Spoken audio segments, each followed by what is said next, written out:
এখন অত্যাধুনিক ছাগলী ৰখা অংগনবাদী কেন্দ্ৰ। অংগনবাদী কেন্দ্ৰটো দেখি প্ৰথমে আপুনি ভাবিব এইটো ছাগলীৰ গঁৰাল। নহয়, আপুনি ভাবিব এইটো গৰুৰ গোহালি। কিন্তু দৃশ্যটো আপুনি ভালদৰে প্ৰত্যক্ষ কৰিলে বুজিব এয়া কোনো ছাগলী বা গৰুৰ গোহালি নহয়। এয়া নুমলীগড় বাগিচা 311 নং অংগনবাদী কেন্দ্ৰ। গৰুৰ গোহালিতকৈও নিম্নমানৰ এখন অংগনবাদী কেন্দ্ৰ। অংগনবাদী কেন্দ্ৰটোৰ জৰাজীৰ্ণ ৰূপ দেখিলে আপোনাৰ চকু কপালত উঠিব। প্ৰথমে চাওক এই দৃশ্য। হয়, এইখন এখন অংগনবাদী কেন্দ্ৰ। সাধাৰণতে অংগনবাদী কেন্দ্ৰ বুলি ক'লে আমাৰ মনলৈ যি এজাক শিশুৰ সৈতে ৰঙা বগা বেৰৰ ঘৰটো আহে। পিছে ইয়াৰ সম্পূৰ্ণ বিপৰীত নুমলীগড় বাগিচা 311 নং অংগনবাদী কেন্দ্ৰটো। নুমলীগড় চাহ বাগিচাৰ 21 নং লাইনত আৰু এইটো বিহৰা পঞ্চায়তৰ 10 নম্বৰ ৱাৰ্ডৰ আমাৰ এই 21 নম্বৰ লাইনৰ প্ৰাথমিক বিদ্যালয়ৰ কাষতে আমাৰ এই গোৱালি সদৃশ্য ইয়াত অংগনবাদী চেণ্টাৰ এটা আছে 311 নম্বৰ। অসমৰ জনসাধাৰণ টেক্স দি তেখেতসকলক মন্ত্ৰী MLA বনাই আছে, কিন্তু তেখেতসকলে গ্ৰাছ লেভেলৰ কোনো ধৰণৰ ভূমিকা নাই।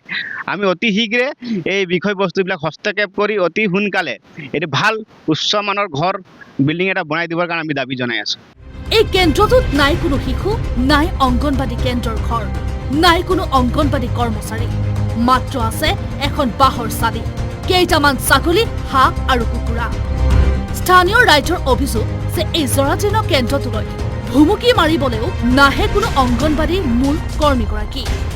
কেৱল সহায়িকাগৰাকী মাজে মাজে উপস্থিত হৈ কাম চলাই নিয়ে কেন্দ্ৰটো।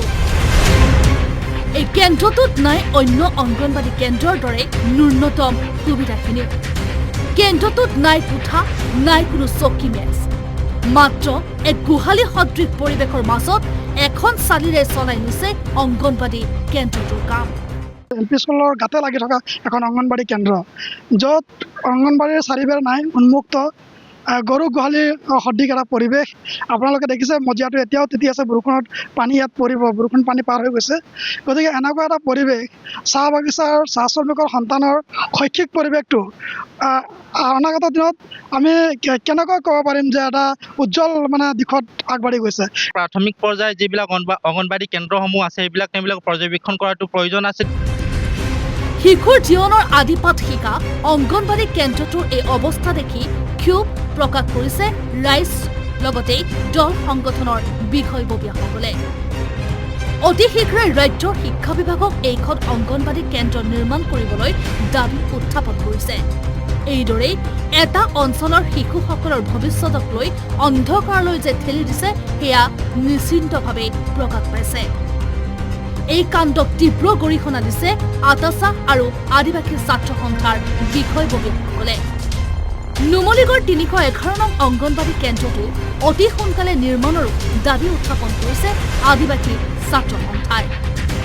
ভৱিষ্যতে নুমলীগড় বাগিচা অঞ্চলত কণ কণ শিশুসকলে যাতে জীৱনৰ প্ৰথমখন শিক্ষানুষ্ঠানখনলৈ যাব পাৰে আৰু শিক্ষা গ্ৰহণ কৰিব পাৰে, তাৰ বাবে সুবিধা কৰি দিবলৈ অনুৰোধ জনাইছে ৰাজ্য চৰকাৰক।